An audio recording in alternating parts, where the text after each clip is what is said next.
آج 14 اگست ہے۔ گلیوں میں سبز ہلالی پرچم ہیں، گھروں پر چراغاں ہیں، گاڑیوں پر جھنڈے ہیں، قومی نغمے بج رہے ہیں اور ہر طرف ایک ہی نعرہ ہے، کیا پاکستان زندہ باد۔ لیکن ذرا رک کر سوچئے، کیا صرف جھنڈا لہرانا ہی آزادی ہے؟ جب ایک طرف ہم آزادی کا جشن منا رہے ہیں تو دوسری طرف پاکستان آج بھی معاشی دباؤ، سیاسی کشیدگی، حکمرانی کے مسائل اور مختلف علاقوں میں بدامنی جیسے چیلنج سے گزر رہا ہے۔ تو سوال یہ ہے، 14 اگست سے پہلے پاکستان میں کیا ہوتا ہے اور 14 اگست کو ہم کیا کر رہے ہوتے ہیں؟ تھوڑا دیکھتے ہیں 14 اگست سے پہلے کیا ہوتا ہے۔ 14 اگست آنے سے پہلے پاکستان کا ماحول اچانک بدل جاتا ہے۔ بازاروں میں سبز اور سفید جھنڈے نظر آتے ہیں، گھروں، دکانوں اور گاڑیوں کو سجایا جاتا ہے، سوشل میڈیا پر پاکستان سے محبت کی پوسٹیں شروع ہو جاتی ہیں۔ لیکن اسی پاکستان میں ایک عام آدمی اپنی روزمرہ زندگی کے مسائل کے ساتھ زندگی گزار رہا ہوتا ہے۔ کسی کے لیے روزگار مسئلہ ہے، کسی کے لیے مہنگائی، کسی کے لیے بچوں کی تعلیم کی فکر اور کسی کے لیے مستقبل کی فکر، اور ملکی سطح پر بھی سوال موجود ہیں۔ پاکستان اپنی معیشت کو مزید مضبوط اور خود مختار کیسے بنائے؟ اداروں کی کارکردگی کیسے بہتر ہو؟ عوام کو بہتر سہولیات کیسے دی جائیں؟ خود وزیر اعظم نے حال ہی میں کہا کہ پاکستان ابھی اسی فلاحی ریاست کے مقام سے کافی دور ہے جس کا تصور قیام پاکستان کے ساتھ وابستہ تھا۔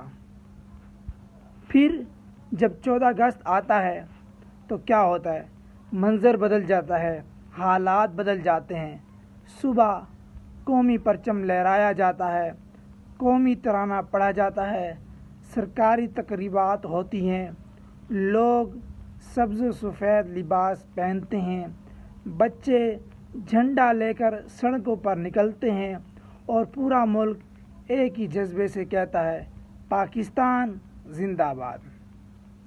یہ 14 اگست کا خوبصورت پہلو ہے۔ ایک ایسا دن جب مختلف سیاسی، سماجی اور ذاتی اختلافات سے بالاتر ہو کر لوگ خود کو ایک ملک کا شہری محسوس کرتے ہیں۔ 14 اگست ہمیں یاد دلاتا ہے، پاکستان صرف زمین کا ٹکڑا نہیں، یہ ہماری شناخت ہے، یہ ہمارا گھر ہے، یہ ہمارے بزرگوں کی جد و جہد اور قربانیوں کی یاد ہے، اور سب سے بڑھ کر یہ ہمیں ایک موقع دیتا ہے کہ ہم سوچیں ہم اپنے ملک کے لیے کیا کر رہے ہیں۔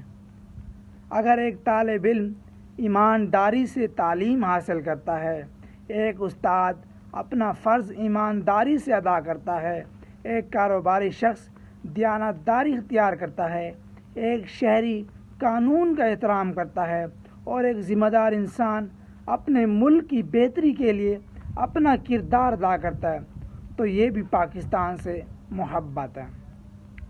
لیکن ایک منفی پہلو بھی ہے۔ پہلے جو میں نے بتایا وہ مثبت پہلو تھے، اب ایک منفی پہلو بھی ہے۔ وہ کیا ہے؟ مسئلہ 14 اگست منانے میں نہیں، مسئلہ تب پیدا ہوتا ہے جب جشن صرف ایک دن کا رہ جائے، ذمہ داری پورے سال بھلا دی جائے۔ اگر ہم 14 اگست کو سڑکوں پر کچرا پھینکیں، قانون توڑیں، دوسروں کے آرام کا خیال نہ کریں، صرف سوشل میڈیا پر پاکستان سے محبت دکھائیں، لیکن پورا سال اپنے فرائض سے غافل رہیں، کیا یہ آزادی کا حقیقی مطلب ہے؟ آزادی صرف جشن نہیں، آزادی ذمہ داری بھی ہے۔ آج کے پاکستان کا سب سے بڑا سوال، آج 14 اگست 2026 کو پاکستان اپنی آزادی کے 79 سال مکمل کر رہا ہے۔ تو 79 سال بعد ہمیں صرف یہ نہیں پوچھنا چاہیے پاکستان نے ہمیں کیا دیا، بلکہ یہ پوچھنا چاہیے ہم نے پاکستان کو کیا دیا۔ ہماری تعلیم میں کیا کردار ہے، ہماری معیشت میں کیا کردار ہے، ہم معاشرے میں کتنا انصاف دلاتے ہیں، ہم اپنے فرائض کتنے ایمانداری سے سر انجام دیتے ہیں، اور سب سے اہم، کیا ہم آنے والی نسل کے لیے آج سے بہتر پاکستان چھوڑ کر جائیں گے۔ اب میں بات کو زیادہ لمبی نہیں کروں گا، مختصر کر رہا ہوں۔ تو آج جھنڈا ضرور لہرائیں، پاکستان زندہ باد کا نعرہ ضرور لگائیں، اپنے گھروں کو ضرور سجائیں، لیکن آج ایک عہد بھی کریں، ہم صرف پاکستان سے محبت کا اظہار نہیں کریں گے، بلکہ پاکستان کی بہتری میں اپنا کردار بھی ادا کریں گے، کیونکہ 14 اگست صرف جشن آزادی نہیں، خود احتسابی کا دن بھی ہے، اور شاید پاکستان کو آج سب سے زیادہ ضرورت اس بات کی ہے کہ ہم صرف یہ نہ کہیں پاکستان زندہ باد، بلکہ اپنے عمل سے ثابت کریں پاکستان واقعی زندہ ہے اور ترقی کرے۔ پاکستان زندہ باد۔